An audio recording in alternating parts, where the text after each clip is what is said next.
Hola, happy Cinco de Mayo. So the last video I made, or second to last, we talked about what to look for when you're buying a house for a flip. And I mentioned foundations. So I'm gonna show you what I look for. So it's the utility room at my house. I can show you. All right, so you can kind of see the foundation. Oh, there's a bag. I gotta make sure I don't fall inside the sump pump, because that would be for a hilarious video. So when you look at a lot of houses, obviously they have like the whole basement's finished, right? But the utility room is not finished here.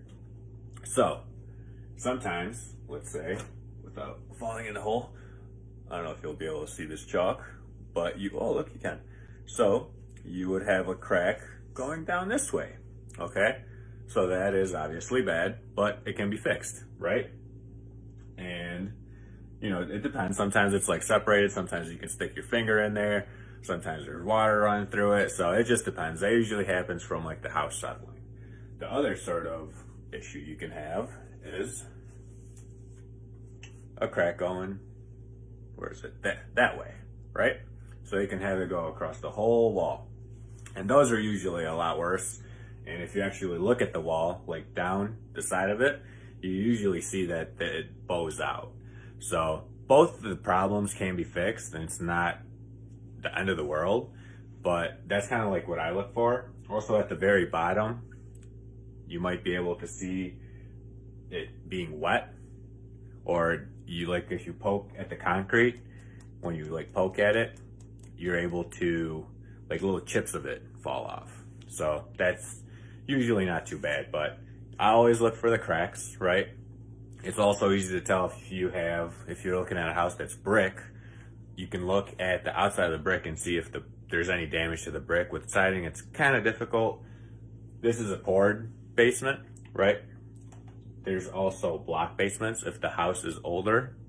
I can't show you what that looks like because we don't have blocks here. Well, we do up there, but mostly older houses, I don't know the exact years, but they have blocks, right? Cinder blocks. And you can see sometimes cracks form throughout the blocks, but sometimes, you know, that stuff could have cracked, I don't know, maybe right after they did the basement, right? From the house settling, and it could be fine. But if you're buying an investment, and I always just look for cracks. And if I do find cracks, you know, we use a foundation guy, and we just tell him like, hey, foundation guy, what's going on here? Is this bad? Is this good? How much is it gonna cost to fix it, right?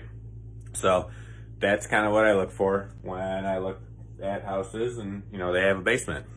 Always looking for either vertical, that's this way, or horizontal. And depending on the way the crack is how bad or how much it I mean, either way, it's still usually basically the same amount of money. It depends if you gotta watch out when you're wearing a sombrero. You might hit boxes. You might, okay, I'm done talking. That's all the video. That's all we got for today. So hope you have a happy Cinco de Mayo, and talk to you on the next one.